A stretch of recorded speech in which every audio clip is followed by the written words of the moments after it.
سرچینې ټولنیوز ته تایید کړي چې نن هم د کندهار په کورابک کې د افغان او پاکستاني ځواکونو ترمنځ نښته شوې، خو د تلفاتو په اړه جزیات نه دي ورکړي.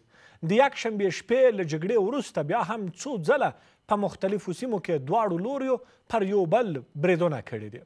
پاکستاني لوري بیا نه یوازې دا چې بریدونه کړي، بلکې له فرضي کرښې هاغاړي او په ټوله کې هلته افغان کډوال هم ځورولي او دغه راز یې له تېرو 3 ورځو راهیسې د تورخم، سپین بولدک او خرلاڅي لار هم تړلې ده. سره له دې چې د امریکا ولسمشر ډانلډ ټرمپ د کابل او اسلام آباد ترمنځ د سولې خبرو ته لیوالتیا ښودلې، خو ظاهرا د دواړو لورو ترمنځ د خبرو کوم څرک نه لیدل کیږي. بل لور ته بیا د افغان سولې لپاره د امریکا ځانګړي استازي زلمي خلیلزاد ویلي چې پاکستان تل په افغانستان کې د بې ثباتۍ ملاتړ کړی دی. څو مهمې پوښتنې د افغانستان او پاکستان ترمنځ د اړیکو راتلونکي تیاره کې روښانه ده. له افغانستان سره تر جګړې وروسته سیمې ته د پاکستان اصلي تصویر څه ډول وړاندې شو؟ خپله دغې جګړې د پاکستان په داخل کې کومو کشمکشونو ته لاره هواره کړې ده؟ درنو لیدونکو سلامونه، ستړي مه شئ، تاسو تودې خبرې ګورئ. زه فریدالله محمدي یم. د همدې موضوع د څېړلو لپاره د بحث درانه ګډونوال مو دي د سیاسي چارو کارپو سمیع الله احمدزی صاحب، همداشان د سیاسي چارو کارپو فضل الرحمن اوریا صاحب، او په څو شیبو کې به راسره د سیاسي چارو کارپو عبدالجبار ستانکزی صاحب هم په بحث کې یوځای شي. درنو د بحث ګډونوالو ستړي مه شئ، ښه راغلاست. اوریا صاحب، د افغانستان او پاکستان ترمنځ وروستي کشالې څه بیان کړل؟ مننه تاسو ته ښاغلی احمدزي صاحب ته او درنو لیدونکو او اورېدونکو ته مو د زړه له کومې سلامونه وړاندې کوم. پاکستان تقریبا 80 کاله کېږي چې له افغانستان سره هندوستان سره په جنګ باندې بوخته، د تور بازي باندې بوخته. په تیر کال کې موږ ولیدل چې پاکستان جنرالانو له هندوستان سره جګړه وکړله، د پاکستان نظامي حکومت له ایران سره جګړه وکړله، او همدارنګه نظامی جنرالانو د پاکستان د افغانستان په مقدس حریم، استقلال او تمامیت ارضي باندې تیری وکړ. هغه په داسې حالت کې ده چې دا د افغانانو لپاره سره کرښه ده، او افغانان له سرې کرښې نه موږ په عمل کې ولیدل چې د خپل سر په قیمت او د خپل وین په قیمت باندې دفاع وکړله، او د ډیورن له فرضي کرښې نه ټول پاکستانی پوځیان وتښتېدل په هغې شپه باندې. او وروسته له دې هم که پاکستان د افغانستان استقلال، تمامیت ارضي، حاکمیت ملي ته په سپکه سترګه وګوري، نو افغانان دا توانمندي لري چې سترګه یې په باندې بوټه راوباسي. اما د پاکستان دغه نظامي یرغل په افغانستان باندې څه پایله لري د پاکستان لپاره؟ مهمه مسله هم دا ده. موږ وینو چې تقریبا له اټک پل نه نیولې تر ایران تر سرحده پورې په دغه سیمه کې اوس پنجابي حکومت پس له 4 بجو نه نور واک نه لري. پس له 4 بجو نه یا دلته ټي ټي پي حاکمیت لري، او یا بلوچ سازمانونه، ازادي بخښونکي غورځنګونه سازمانونه لري، او د هرې ورځې په تېرېدلو سره به دغه حاکمیت دوی پراخه کیږي.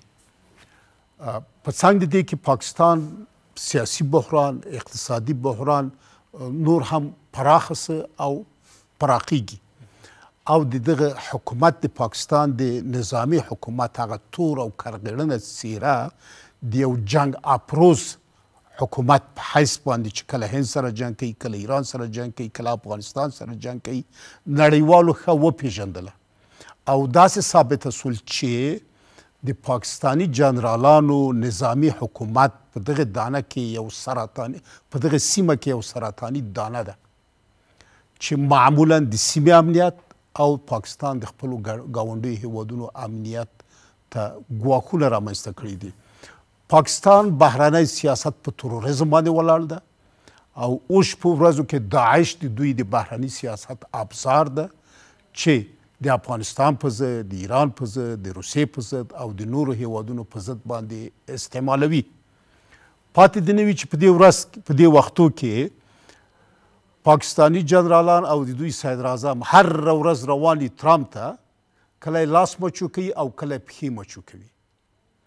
نه د ډیپلوماتیک عرف شته، نه غیرت شته، نه شرافت دوی لري، هېڅ شی دوی نه لري. په هغه حد چاپلوسي ورته کوي، په هغه حد لاسونه مچو کوي او پښې مچو کوي چې له هغه انساني چارچوب او چوکاټ څخه بهر. دا په دې معنی چې دوی داسې فکر کوي چې دوی د ټرمپ لاس او پښې مچو کړي نو د دوی حکومت به بقا وکوي، دوی ته به یو څه اقتصادي مرسته راسي. مګر پاکستاني چارواکي، نظامي چارواکي په دې باندې پوه سي چې هغه ته هم ټرمپ وایي، په تا باندې خپل لاس هم په باندې مچو کوي، پښې هم په باندې مچو کوي او آخر کې په دا سر باندې یو څوک وایي د مځکې تل ته یې لیږي. نو د ټرمپ وروستۍ خبرې ډېرې عجیبې دي چې زه غواړم د افغانستان او پاکستان په جنګونو کې ښکېل سم او هلته سوله راولم. دې مسئلې ته به بیا راسم، مهمه برخه ده که اجازه دي. مهرباني. احمدزی صاحب، پاکستان سره خورابک کې نن یو وار بیا جګړه شوې ده. فکر کوي پاکستان د ټوپک له لارې غواړي کومې موخې ته ترلاسه کړي که څه؟ بسم الله الرحمن الرحیم. تاسې ته قدرمن نوریا صاحب ته او ټولو لیدونکو ته السلام علیکم. هیله ده چې ټول روغ او جوړ اوسي.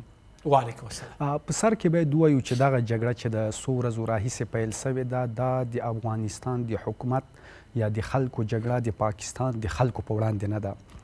دغه جګړه د پاکستان د پوج په وړاندې باندې ده، هغه چې هم د پاکستان خلک ترې نه ارامه دي او هم افغانستان، او همدارنګه د پولې اغاړه پښتنو نه خلکو نه مننه کوو چې په دغه جګړه کې د افغانستان د حکومت او د افغانستان د خلکو ملاتړ وکړ. ګورې، اسلامي امارت غواړي چې له هند، منځنۍ اسیا هیوادونو او له سیمې سره خپل روابط پراخه کړي. د مولوي صاحب امیر خان متقي وروستی سفر هند ته دا یو سیمهیز سیګنال و، داسې چې اسلامي امارت داسې خپلواک سیمهیز سیاست جوړ کړی چې د پاکستان تر چتر لاندې نه ده. نو پاکستانی لوری هیڅکله د افغانستان خپلواک بهرنی سیاست نشي منلی، ځکه چې د دوی د ستراتیژیک ډیف نظریه چې له 1980 کلونو نه تعقیبوي دا له خطر سره مواجه کیږي.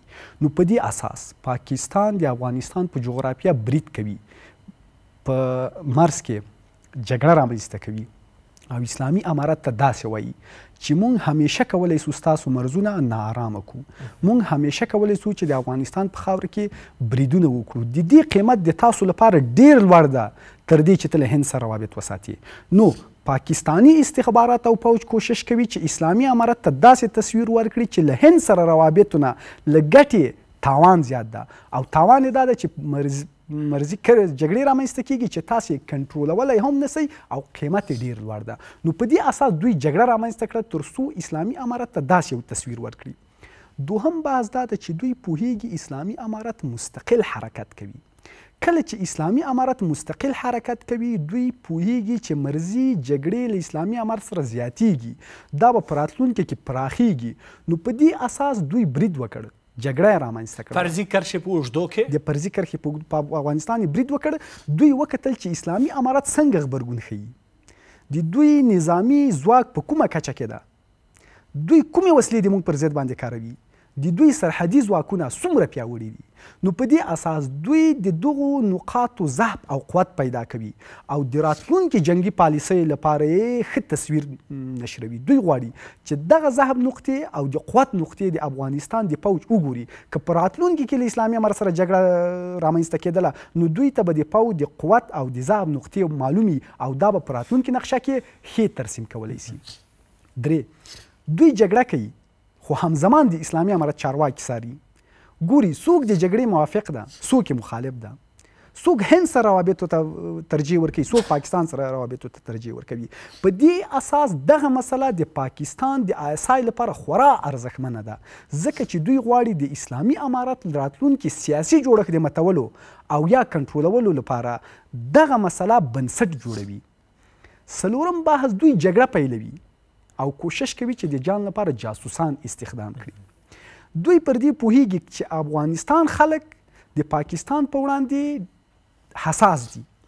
نو کله چې جګړه رامنځته کیږي هغه کسان چې د حکومت مخالف هم اوسیږي په دغسې وخت کې موافقت څرګندوي او د موږ پر ضد باندې درېږي. خو که چیرې په داسې حالاتو کې هغه افغانان چې بهر دي د افغانستان په طرف ونه درېدل دا د موږ لپاره په راتلونکي کې ښه جاسوسان کېدلی سي، ځکه چې پاکستان وایي چې ټي ټي پی د افغانستان له جغرافیې راځي هلته برید کوي.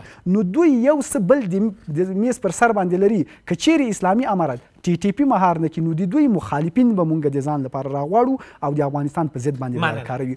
اوس په دغه جګړه کې هغه کسان چې د پاکستان لوری ونیو په دغه جګړه کې چې د پاکستان لوری ونیو دا د پاکستان د اسای لپاره خورا مهم جاسوسان دي چې راتلونکي ترې استفاده کوي. کور جواد اوریا صاحب مخکې د خبرې قاطع شوې. بله ترامپ ویل چې دوی به د افغانستان او پاکستان په جګړه کې منځګړیتوب وکوي. او د دې جګړې ستونزه دا ده چې پاکستان خپل کورنی امنیت نشي خوندي کولی، خپل اراده په داخل د پاکستان کې نشي پلي کولی، ځکه چې له یوې خوا بلوچان ازادي او استقلال غواړي، له بلې خوا ټي ټي پی په پاکستان کې یو اسلامي حکومت غواړي. نو د پاکستان ستونزه داخلي ده. وخت چې دا ستونزه داخلي ده ټرامپ راځي د دې ستونزې د حل لپاره. نو ترامپ په داخل د پاکستان کې متمرکز کیږي، یعنی ترامپ به منځګړیتوب کوي د ټي ټي پی په مابینځ کې او د جنرالانو په مابین کې. داسې یو میکانیزم به رامنځته کوي او داسې یو میکانیزم به رامنځته کوي چې د جنرالانو د پاکستان د جنرالانو او د بلوچ ازادي بخښونکو غورځنګونو په مابین کې به یو میکانیزم وي چې دوی څنګه سره پخلا کړي، څنګه د دوی په مابین کې صلح وکوي. نو په دې صورت کې مجرد چې دغه پروسه پیل کیږي نور د پاکستان حکومت چې اوس یو ناکامه حکومت ده، یو ناکامه دولت ده، یو ناکامه نظام ده، خپل مشروعیت د کاملا له لاسه ورکوي. په څنګ دې کې افغانستان به څه کوي؟ افغانستان که نور هیوادونه ترنه خواهش وکوي، ټي ټي پی او بلوچ سازمان ازادي بخښونکي سازمانونه ترنه رسمي غوښتنه وکوي، د پاکستان نظامیان ترنه رسمي غوښتنه وکوي، نو کېدلی شي چې افغانستان د دوی د خبرو اترو لپاره یو کوربه واوسیږي، هغه هم له نړیوالې ټولنې سره په همغږي باندې. نو کوم وخت کې زما اندازه چې د ترامپ لوبه شروع کیږي د پاکستان د حکومت مشروعیت کاملا له مابینه ځي او ورو ورو د پاکستان د جنرالانو زوال زیاتي په عمل کې پیل کیږي او د ترامپ لوبه به د افغانستان د اوسني حکومت مشروعیت نور هم زیات کی، په افغانستان کې به ثبات او امنیت لا هم ټینګ کی. په اوسنۍ شرایطو کې موږ یو ضرور مسله لرو چې وایي بتنګ آیت بجنګ آیت کنه. پاکستان په څه کم 80 کلونو کې په سیستماتیک ډول باندې په افغانستان ته توطیې جوړې کړي، دسیسې جوړې کړي او نظامي یرغلونه په افغانستان باندې کړي دي. او دغه 4 کاله د امارات کې موږ ولیدل چې پکتیکا دوی بمباردمان کړه، کونړ په توپونو باندې وویشته، طیارې راغلې افغانستان بیا په دې وروستیو کې بمباردمان کې د کابل په ښار هم وګرځېدله. نو دلته زیاتي د افغانستان حکومت هم په تنګ شو، یعنی د صبر کاسه نوره ډکه شوه، ډکه سوله، لبریزه سوله. او له بلې خوا ګوري چې پاکستان له هغه سرې کرښې نه رااوړي، نو هغه چې په یوه شپه کې د شپې تر 12 بجو پورې د ماښام له 9 د شپې تر 12 بجو پورې د ډیورنډ فرضي کرښې په 2500 کیلومتر طول باندې له نیمروزه تر کونړه پورې په دوی باندې یو تاریخي او له حماسې څخه ډک نظامي عملیات کوي او د دوی اکثره پوستې خالي کېږي، تښتي او په لساو پوستې نیول کېږي، سلای نیول کېږي او نور وسایل او تجهیزات نیول کېږي. نو دا د پاکستان جنرالانو ته یو عبرت درس و. پاکستان جنرالان چې یوه توانمندي نه لري هغه دا ده چې مځکاني جنګ نشي کولی په ځانګړي ډول د افغانستان په وړاندې. نو دغه چې بتنګ آیت بجنګ آیت د پاکستان لپاره یو ښه درس چې نور د افغانستان د جغرافیه خواته په بده سترګه ونه ګوري او که وګوري بیا افغانان دا توانمندي لري چې په مخې څپېړه ورکړي. مننه. کور آباد. احمد ضیف صاحب، د دواړو هیوادونو ترمنځ اوسنۍ اړیکې کومې خواته روانې دي؟ ښه له پاکستان سره اړیکې د مونږ ښه لوري ته نه دي روانه او دا هم په کراتو باندې مخکې ویلي چې له پاکستان سره به په کرا د مونږ ټکر رامنځته کیږي ځکه چې پاکستان د تیرو کلونو په شکل باندې غواړي چې هماغه پالیسیانې په منطقه کې یو ځل بیا پلي کړي خو دلته د حاکمیت وجودي فلسفه څه ده په دې شکل ده چې د چا تر کنټرول لاندې نه اوسیږي نو کله چې دوی د چا د کنټرول لاندې نه اوسیږي او د هغوی بقا په ګواښ کې نغښتې ده نو دلته ټکر رامنځته کیږي چې دغه ټکر کله کله بیا دغسې معاملو ته زمینه مسایدې لکه اوس چې مسایده سوې ده ګوري کله کله دغسې حملې چې پاکستان کوي دې ته په استخباراتي لوبه کې پراب اټک وایي هغه حمله چې دوی په نړیوال او سیمه ییزه کچه ډیره غټه ښیي خو جوړونکی د کنټرولولو ظرفیت لري تاسې وګورئ دوی جګړه وکړه دا یې ډیره غټه وښودله خو د کنټرولولو ظرفیت هم درلوده د کنټرولولو ظرفیت یې دا و چې سعودي ته یې وویلې قطر ته یې وویلې او هغوی منځګړي کړل جګړه یې ختمه کړه جګړه دوی شروع کړه خو د سعودي قطر دا ظرفیت په دوی کې اوس جګړه بیرته ختمه کړه نو دې ته پراب اټک کوي د دغه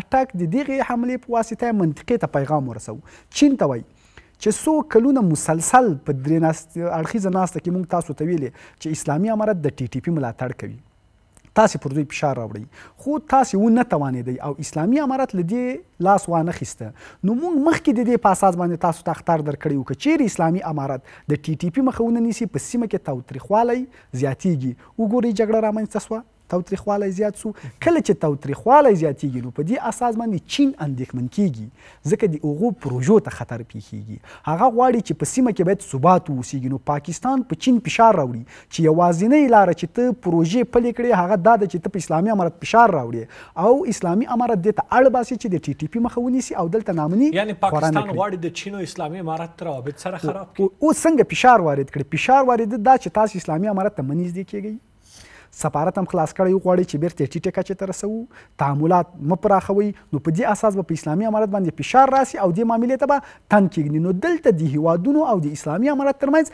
اړیکې خرابوي امریکا ته څه پیغام رسوي داعش د امریکا پروژه ده چې پاکستان په واسطه باندې مخکې وړي دا کنټرول شوې ده نسی کولی چې خطر ایجاد کړي یا نسی کولی چې د امریکا هغه اهداف پې پلي کړي کوم چې امریکا یې غواړي نو په دغسې یو ټکر باندې امریکا ته داسې ښیي که چیرې داعش ناکامیږي د هغوی پړه د موږ پوج په لاس کې ده پوج دا کړنه ترسره کوي یعنی د داعش کړنه پوج ترسره کوي سیمه نارامه کوي کله چې جګړه رامنځته کیږي نو موږ سیمه نارامه کوو او تاسې چې غواړئ د چین پروژې باید عملي نسي روسیه باید په تشویش کې اوسیږي دا کار د موږ پوج کوي تر څو له ډونالډ ټرمپ یا له امریکا نه په دې کچه باندې امتیاز ترلاسه کړي ځکه چې څو ورځې وړاندې تاسې وګورئ د داعش ځینې مشران په پاکستان کې ووژل سول او خلیلزاد داسې ټویټ وکړ چې د داعش مشران په پاکستان کې دي نو دوی پر دې پوه سو چې دا پروژه نوره کارآمد نه ده یعنی کار ورکوونکې نه ده په پروسه کې او امریکا بې باوره کېږي پر دې پروژې باندې نو د امریکا د باور د ترلاسه کولو لپاره هغوی ته داسې وایي وګورئ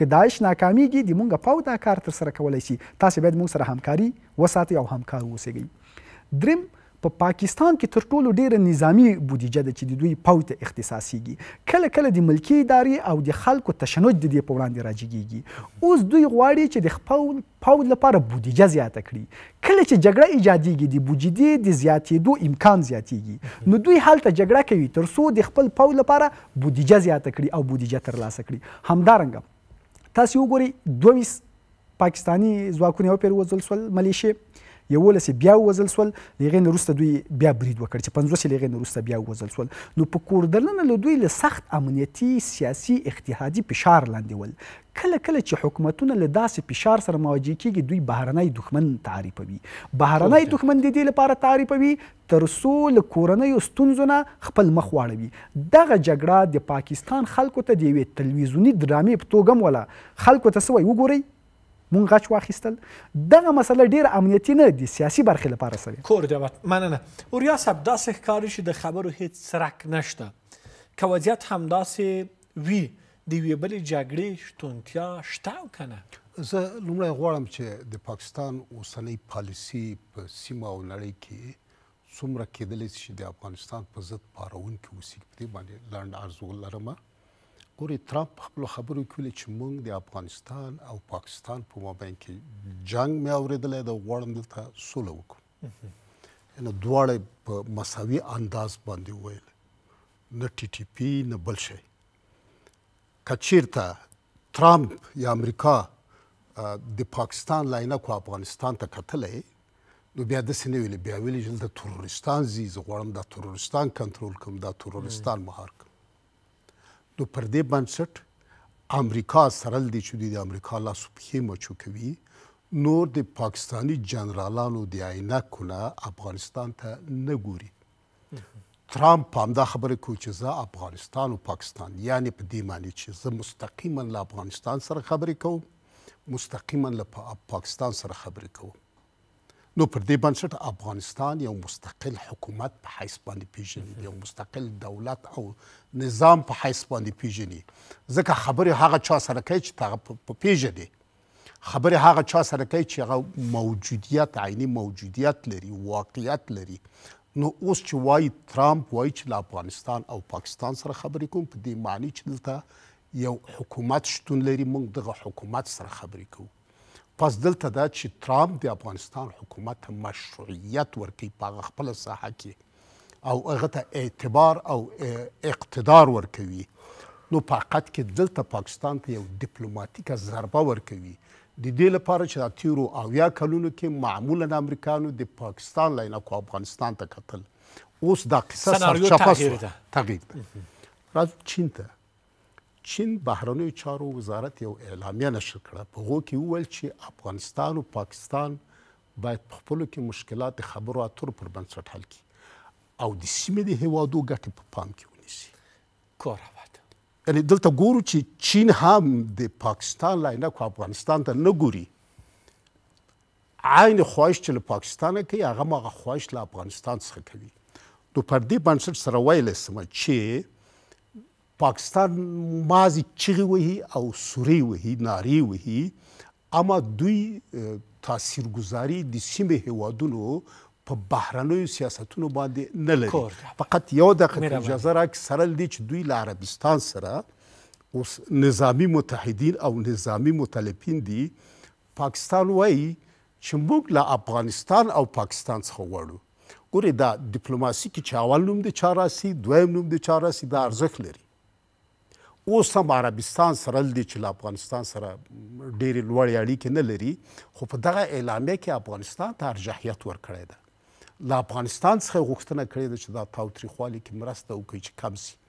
نو هماغه څوک چې د دوی نظامي مطالب ده، هماغه چا سره چې اتحاد کړی ده، هغه هم افغانستان ته په درنه سترګه ګوري او په همغه سترګه چې افغانستان ته ګوري بیا پاکستان هم هیله کوي. پس نور د پاکستان کړنې د سیمې د هیوادو په بهرنیو سیاستونو باندې د افغانستان په هکله تقریبا هیڅ نوع اثرګذاري نه لري، ځکه دلته افغانستان ثابته کړله چې موږ یو آزاد او مستقل هیواد یو، موږ خپل تصمیم نیسو، خپل سرنوشت په خپله ټاکو او له هر هیواد سره موږ خپله تعامل کوو. مننه. کور آباد. احمدزی صاحب، د افغانستان پر وړاندې د پاکستان د پوځ یا د ښاغلي مجاهد په خبره د پاکستان پوځ کې د یوې مشخصې کړۍ پالیسي ولې جګړې ته لومړیتوب ورکول دي؟ ښه، هغوی لکه څرنګه مې چې ویلې دي، هغوی بقا په ګواښ باندې ده، باید خطر رامنځته کړي چې هغوی بقا پیدا کړي. د هغوی پیسې له جګړې پیدا کوي، هغوی غواړي چې باید جګړه وکړي، پروژې واخلي او پر دې شکل باندې پاکستان وساتي، ځکه چې پاکستان د خطر پر محور باندې حرکت کوي. که موږ تاسو وګورو، دوی له ایجاد نه لاوسه د خطر احساس کوي، د دوی بقا په ګواښ باندې ده، په امن باندې نه ده. کله چې امن راځي د دوی بقا له خطر سره مواجه کیږي، نو دوی ځکه همیشه کوشش کوي چې جګړو ته لمن ووهي. بل باز دا د ګوري، تاسو وګورئ چې په پاکستان کې تظاهرات روان دي، مظاهرې روانې دي. دغه مظاهرې ګوري د څه لپاره دي؟ په اصل کې دوی یوه بله کړنه په خپل اساسي قانون کې ترسره کوي. د دغې کړنې ترسره کولو لپاره کوشش کوي چې فضا داسې متشنجه وښیي تر څو پر دوی ډېر فشار رانسي، خلک ډېر راجګ نسي. د دوی په اساسي قانون کې د جزا په برخه کې 3 مادې دي، د A 295، B 295، C 295 آرټیکل ده، چې د C 295 آرټیکل د دې په خاطر باندې ده چې که چیرې یو چا بل مذهب ته سپکاوی کوو نو دی به په لاس کاله قید محکوم کیږي. 95 په دې ده که چا قرآن ته سپکاوی کوو هغه به اعدامیږي. او سی بی A295 دا ده که چا پیغمبر ته سپکاوی کوو نو هغه به اعدامیږي. اوس د IMF لپاره لخوا دوی ته پور ورکول کیږي، نو د بشري حقوقو د سازمان او د IMF لخوا نه پر دوی باندې فشار ده تر څو د پیغمبر ته توهین کوونکو او قرآن ته توهین کوونکو سزا کمه کړي، یعنی اعدام ترېنه لرې کړي او قید ورکړي. نو په دې اساس باندې هغه تظاهرات چې دوی اجازه نه ورکوي چې دې لپاره وسي، له بلې زاویې تظاهرات ترسیموي، خو پاکستانی پوځ اجازه نه ورکوي، فضا تشنج کوي تر څو دا کړنه وکړي. کور دی آباد. مننه. درنو لیدونکو اوس هم لنډه دمه لرو.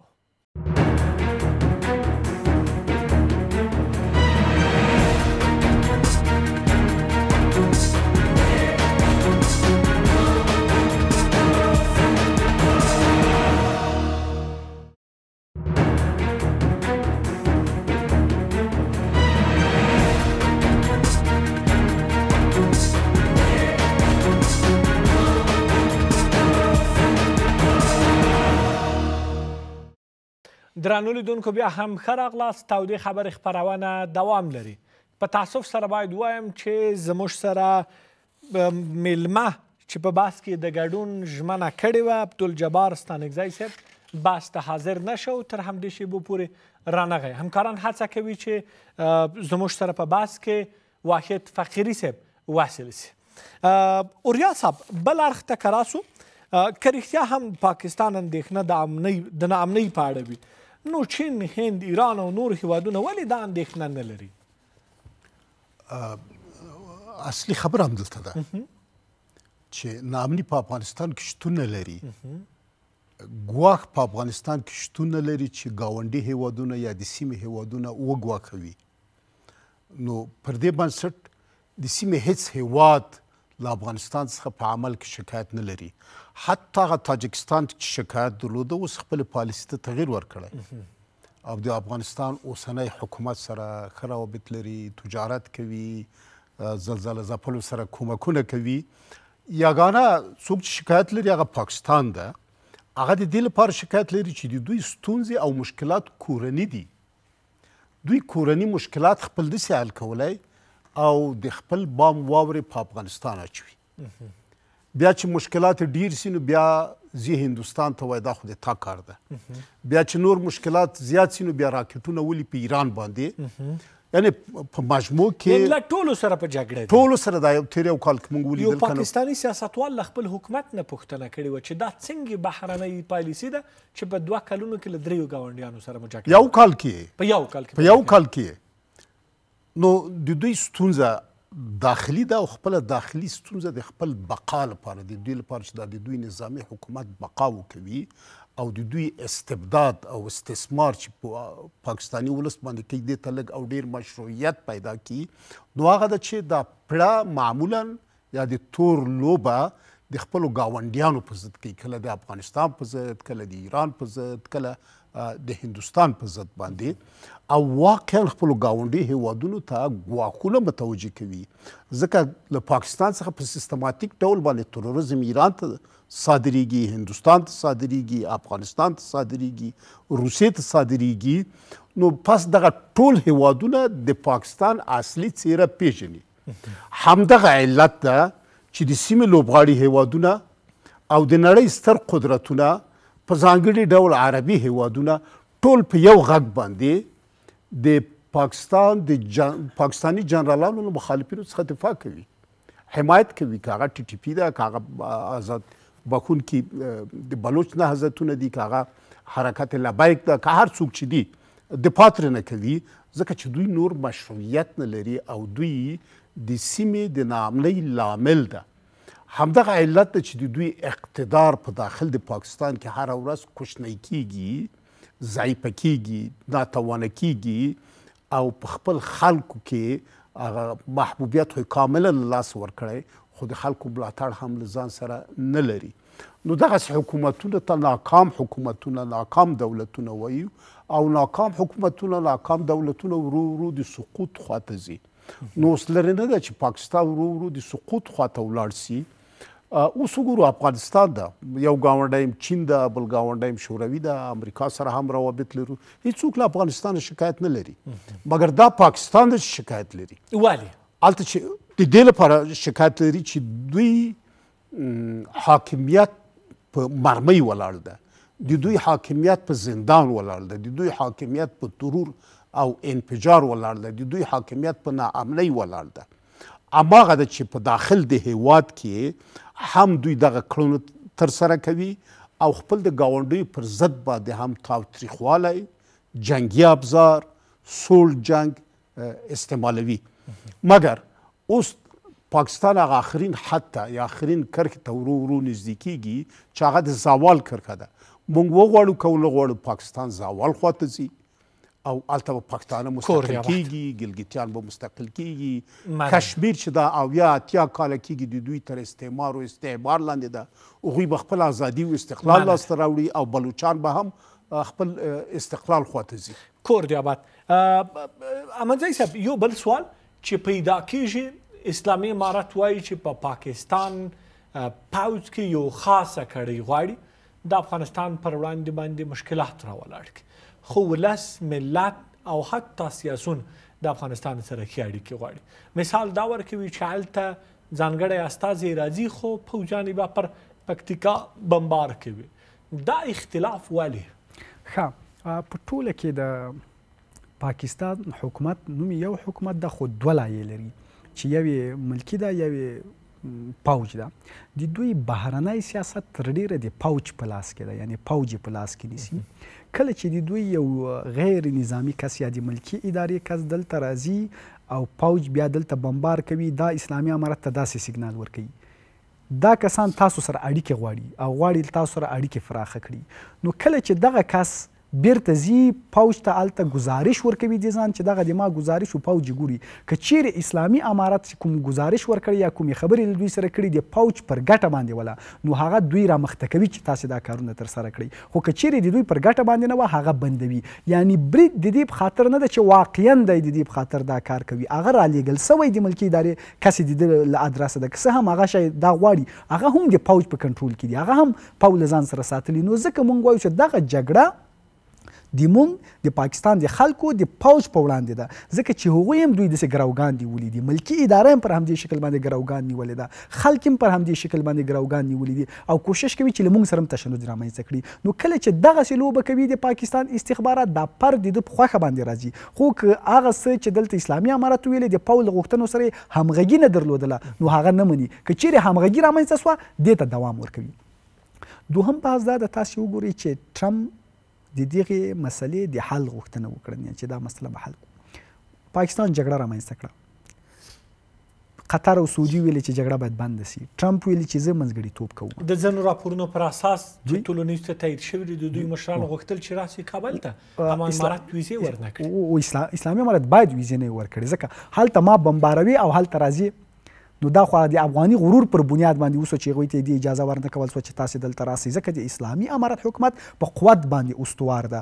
دوی وایي چې کمزورې خبرې یا د ضعف خبرې چې دا کمزوري معنا ده، زور دا شی ده چې ته په قوت باندې خبره وکړي. نو ځکه دوی د پاکستان په وړاندې له دې نه وروسته دا څو ورځې فاصلې وګوري په زور باندې خبره کوي، په قوت باندې خبره کوي، ځکه چې د صلح او د خبرو له لارې څه لاسته رانغلل.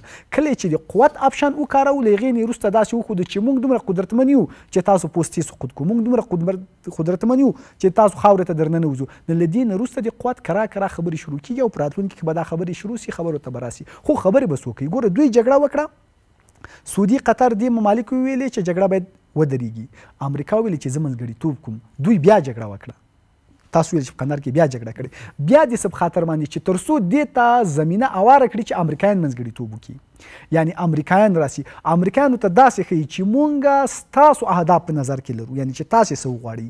ځکه که اوس امریکایي لوری راځي دلته د مونږ او د دوی ترمنځ پورې یو تفاهم رامنځته کوي، د صلح تړون رامنځته کوي، نو طبعا هم امریکایي لوری خپل اهداف هم تعقیبوي.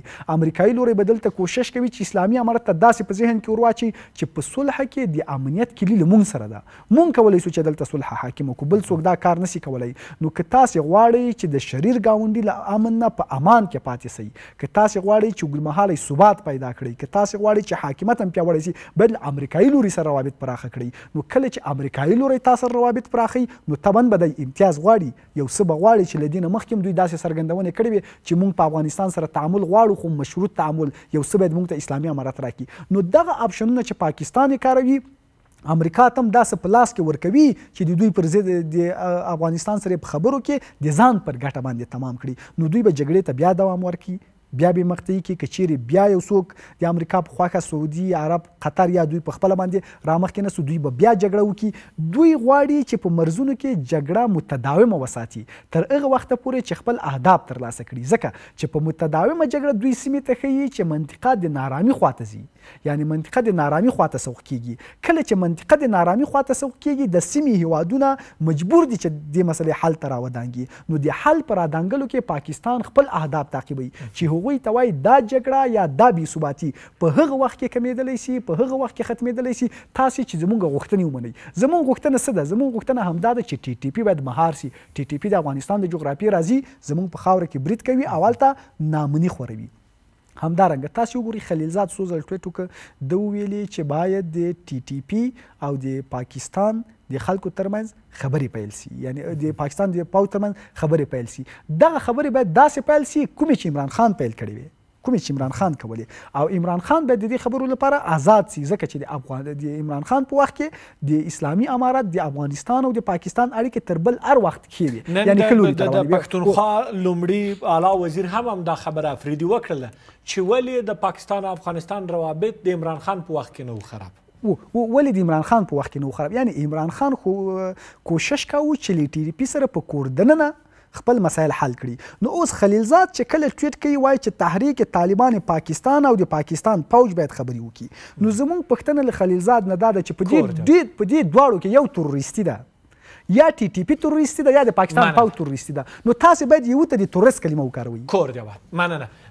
درنو لیدونکو، د نړیوالو چارو شنونکی واحد فقیري صاحب هم را سره پر لیکه باندې وصل سوی دی. فقیري صاحب، د افغانستان او پاکستان وروستي کشاله څه بیانوي؟ تشکر محمدي صاحب. واقعا هم زه خپله په دې عقیده یم چې د دوو ګاونډیانو ترمنځ دغسې وخت ناوخت د منازعات د شخړې پیښېدل دا نه د منطقې لپاره په ګټه ده او نه هم د افغانستان لپاره په ګټه ده. او بله خبره دا ده چې په دې کې یعنی واقعیت دا دی چې افغانستان په دې کې مظلوم واقع شوی دی. افغانستان پر افغانستان باندې حمله وسوه، پاکستانیانو تجاوز باندې وکړي او افغانان یې دې ته مجبور کړل چې د خپل ځان دفاع وکړي. نو لهدا زه فکر کوم چې ملامتي چې ده هغه پر پاکستانیانو باندې ده. پاکستانیانو د خپل زور کار اخلي. پاکستانیان دا فکر کوي چې افغانستان منزوي دی، افغانستان کمزور دی او دوی کولای شي چې دغسې بدماشي وکړي. مګر هغه جواب چې ولیدی هغه مناسب جواب چې چا ورکړ سو شاید پاکستانیان بیا په ډیر وخت دا کارونه کوي. مګر اصلي خبره ده محمدي صاحب چې د پاکستان داخلي مشکلات پاکستان دې ته مجبوروي چې وخت نا وخت پر افغانستان باندې حمله وکړي، وخت نا وخت د افغانستان سره تشنج ایجاد کړي، د هند سره ایجاد کې، ځکه پاکستان د نن په خپل د نن کې نارامه دی. موږ وینو چې هم د پښتون ژغورنې غورځنګ سره یعنی د پښتنو سره دغه لري مشکل لري، هم د بلوچستان سره مشکل لري، هم حتی اوس د تحریک لبیک د دې سره هم مشکل لري. پاکستان د داخلي مشکلاتو له وجې څخه دې ته مجبور کیږي چې یو چا ته باید ورحمله کړي، یو چا پر چا باندې باید برید وکړي او دا برید د دوی لپاره اوس هغه ښه ځای، مناسب ځای، مطلوب ځای افغانستان ګوري چې افغانستان دی، ځکه افغانستان منزوي دی. افغانستان په دنیا کې دغه نه لري، ملګري نه لري، ملګري ملتونه کې هم غږ نشي پورته کولی، په دنیا کې هم غږ نشي پورته کولی. نو پاکستان د دغه کمزورۍ څخه سوء استفاده کوي، دا چې دا به د پاکستان لپاره ګټه ولري. موږ خو عقیده دا ده چې نه لري، ځکه دا د افغانانو کرکه راپاروي، د افغانانو انزجار راپاروي او دا په لانګ ټرم کې یا په اوږدې مودې کې د پاکستان په خیر هم نه دی. پاکستان باید کوشش وکړي چې د خپل خلکو سره اول د خپل مشکل حل کړي. په خپل پاکستان کې یو ټول شموله سرتاسري جرګه راوغواړي، د بلوچ سره د پښتنو سره یو مذاکرات تکشینی او دغه مشکل چې فعلا په پاکستان کې دا ومني. یعنی تر ټولو اوله خبره دا ده چې پاکستانی استابلیشمنت د پاکستان دغه اوسنی حاکمان باید دا ومني چې دا مشکل چې دی دا د دوی خپل دی او دوی باید په خپل حال کې بیا که چیرې د افغانستان د خوا څخه یا د هند د خوا څخه د دوی سره کم کومک کېدی یا د دوی ته کم مشکل پیښ دی، هغه به کولای شي چې د مطرح کې یعنی یوازې پرون د ګارډین ډېر مشهور اخبار د برتانیا دی هغه لیکلي دي چې په 6 کال یعنی په 2025 کې تر اوسه پورې چې دا د 2.5 میاشتې لا پاتې دي په پاکستان کې ټي ټي پی یوازې ټي ټي پی 600 حمله کړې او دا شی پراخیږي، د اخبار په قول دا شی پراخیږي نور سیمو ته ځي. تقریبا د اخبار په قول یوازې ټي ټي پی 10,000 جنگیالي لري. یعنی پاکستان د خپل خلکو سره پلانجا اوښتي دي، د پښتنو سره پلانجا اوښتي دي، د بلوچ سره، او دغه ته باید غاړه کښېږدي. دا یو لیډرشپ غواړي، یو مشرتوب غواړي، یو داسې مشران غواړي چې هغه دغه مشکلات ومني او پاکستانیانو ته دا په شفاف ډول سره ووایي چې زموږ مشکل په کور کې دی، موږ باید اول خپل کور سنبال کو، بیا کېدلی شي چې په ګاونډیان ملامت شي، مګر اول باید پر خپل کور باندې تمرکز وکړو. متاسفانه اوس په پاکستان کې دغه لیډرشپ نشته. هغه یو سړی چې عمران خان هغه هم په بند کې ناست دی چې هغه واقعا هم د دې جرأت یې درلودي، اخلاقي جرأت یې درلودي او هم یې کولای شوی چې خلکو ته قناعت ورکړي. هغه دی په دغه کې واچوي، په جیل کې اچولی دي او د هغه سره هم پلانجا اوښتي دي. نو دغه یو پاکستان باید داسې یو څوک پیدا شي چې ودې ته وهڅوي چې رښتیا ووایي، حقیقت ووایي او دغه مشکل د خپل ځان لپاره ډېر غټ نه کړي. یعنی د خپل ځان لپاره دغه څاکې چې اوس لیدلی دي دغه نور پسې ونه کیندي، نور پسې ژور نه کړي چې نور هم په دې پشت کې غرق شي. د پاکستان تباهي د سیمې په ګټه نه ده، نه د افغانستان په ګټه ده، نه د هند په ګټه ده، د هیچا په ګټه نه ده. بهتره ده چې پاکستان خپل مشکلات ته اعتراف باندې وکړي او اقرار باندې وکړي. کور دیابت اوریا صاحب، پاکستان زموږ تاسو ګاونډی دی، مسلماني هیواد دی او زموږ تاسو بیلتون نسته د سره. دغه کشاله باید څه ډول اوس حل کو؟ حل لاره څه ده؟ ګوره د پاکستان ولس واقعا یو مسلمان ولس ده او افغانان هم ټول مسلمانان دي. پس د دواړو ولسونو تر مابین هیڅ نوع ستونزه نه وه او نه ستونزه شتون لري.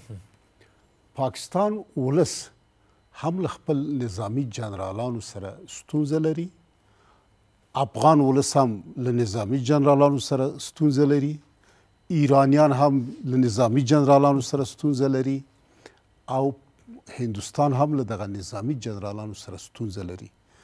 پس ویلی سو چې د دغه سیمې ولسونه که هغه مسلمان ولسونه دي او که غیر مسلمان ولسونه دي ټول په یو ډول نه یو ډول د پاکستانی جنرالانو له خوا څخه ځورول کیږي او کړول کیږي. دا د حل دوه لارې لري. په لانډو ټکو کې چې وخت راسره کم دا چې پاکستانیان یو قیام وکوي او د تل لپاره له دغه نظامی جنرالانو نه ځان خلاص کړي او هلته یو ولسواکی حکومت او دولت رامنځته کړي. دویم لاره دا ده چې دا جنرالان خپل عقل نه استفاده وکوي، خپل تیر تاریخ نه استفاده وکوي، د افغانستان په هکله، د هندوستان په هکله، د ایران په هکله باندې دغه تجاوزګارانه پالیسي، دغه د تور لوبه نوره د تل لپاره پای ته ورسوي. دلته چې افغانستان پورې اړه لري. افغانستان تل په خپلو ګاونډیو کې سوله ثبات غوښتی او د خپلو ګاونډیو لپاره پرمختګ غوښتی ده. نو اوس موږ او تاسې هم د پاکستان د ولس لپاره سوله غواړو، ثبات غواړو، د دوی آرامي غواړو او د دوی پرمختګ غواړو. مننه. کور دیابت احمدزی صاحب، دوه ګاونډیان یو، بیلتون مو نسته، حتی روابط سره لرو، د فرضي کرښې هغې خواته د یو قوم پروت دی، د خواته پروت دی، تګ راتګ سره لرو. څه باید وکړو چې دا کشاله حل سي؟ د پاکستان او د هند روابط خراب دي. په داخل د پاکستان کې تظاهرات روان دي، یعنی دوه جهه تظاهرات روان دي چې قوي. بلوچان د پاکستان د حکومت پوځ پر ضد باندې جنګیږي. د پی ټی ایم چې د منظور پښتین په مشرۍ باندې ده، د هغو لپاره زمینه مساعده ده، ځکه چې د پاکستان پوځ تر بل هر وخت په ډیر بد وضعیت کې قرار لري. د پاکستان او د افغانستان ترمنځ جګړه نښتې ده، جګړه فی الحال هم روانه ده. نو هغه خوځښتونه چې د پاکستان د پوځ پر ضد باندې جنګیږي، د هغې لپاره ښه زمینه مساعده ده تر څو د پاکستان پوځ وپاشل سي. پی ټی ایم چې دوی جرګه وکړه، د هغې جرګې د ژمنو د عملي کولو لپاره اوس ښه وخت ده. د بلوچستان د آزاده غوښتونکو لپاره، د بلوچستان د ازادي لپاره اوس ښه زمینه مساعده ده. او هغه خلک چې د پاکستان د پوځ پر ضد باندې دي، دا یې ښه موقع ده. د موږ لپاره ښه موقع مساعده ده چې له دې شریر همسایه نه ځان خلاص کړو. نو همدارنګه د ټولو اړخونو لپاره زمینه مساعده ده، ټول باید لاس په کار سي او همدغه موقع ده تر څو د پاکستان پوځ وپاشل سي. دوهم، خلیلزاد چې کابل ته راغلی و، ده وویلې چې موږ د ملتونو ارادې ته درناوی لرو. څه چې ملتونه وایي هغه موږ منو. تاسې وګورئ چې ټي ټي پی ورځ په ورځ په پاکستان کې قوي کیږي، د دوی حملات زیاتیږي، د خلکو ملاتړ د دوی په وړاندې زیات ده، په کورونو کې جای ورکوي، انفجاري مواد ورته ساتي تر څو د پاکستان په پوځیانو باندې بریدونه وکړي. نو د پاکستان د خلکو اراده داسې ښکاري چې د ټي ټي پی ملاتړ کوي. نو اوس د خلیلزاد د خبرې پر بنسټ ولې امریکایان د ملت ارادې ته باور نه لري په پاکستان کې، کوم چې د ټي ټي پی ملاتړ کوي؟ نو اوس خلیلزاد باید دې پوښتنې ته جواب ورکړي چې تاسې د ملتونو ارادې ته درناوی لرئ، د پاکستان خلک د ټي ټي پی ملاتړ کوي، ولې د ملت د ارادې په درناوي د ټي ټي پی ملاتړ نه کوي؟ کور جواب. فقیري صاحب، اوس څه کول پکار دي؟ دوه ګاونډیانو سره ګډ مشترکات لرو او اوږده ګډه فرضي کرښه سره لرو. یعنی تر ټولو اول خود خبره ده چې دا درست تحلیل دی چې موږ خپل ګاونډیان نسو بدلولای، دا دایمي دي او دا تر تل دپاره دلته وي. بهتره دا ده چې د دې دپاره یو دایمي او حل پیدا سي. موږ پوهېږو چې دا اول ځل نه دی او نه به هم اخر ځل وي. لارې بندېږي، سړکان بند سي، بندرونه بند سي د هفتو دپاره، او هر ځل داسې په څو میاشتو کې دا اوس بیا هم بند سوي دي، دغه لارې بیا بندې سوي دي همدا اوس. یعنی زما ټکي دا دی چې دا به بیا وسي. تر ټولو مهمه دا ده چې دغه ولسونه چې د کرښې پر دواړو خواو پراته دي، د دوی د خوا څخه یو عمل وسي، دوی په خپل لاس په کار سي.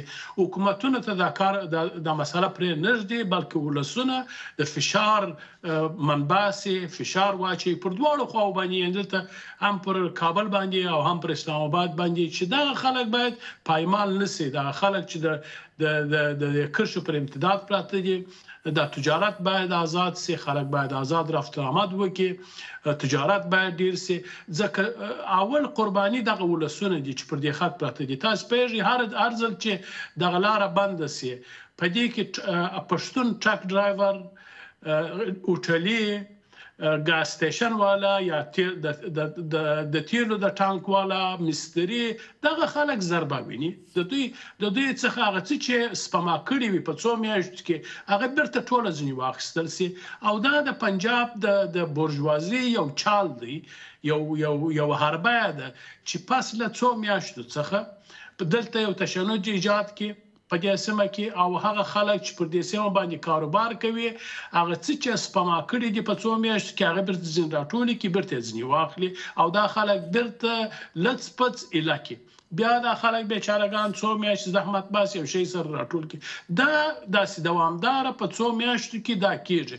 لهذا دا ولسونه هم باید په دې برخه کې دغسې چوپ پاته نسي، یوازې حکومتونو ته ونه ګوري، او دا ولسونه کې باید د جرګو د لارې څخه پر حکومتونو باندې فشار واچول سي چې په دې کې موږ پایماله کېږو، زموږ تجاران پایماله کېږي، زموږ کاروباریان پایماله کېږي، موږ زیانونه وینو، اقتصادي زیانونه وینو، مالي د سره هغې وینو.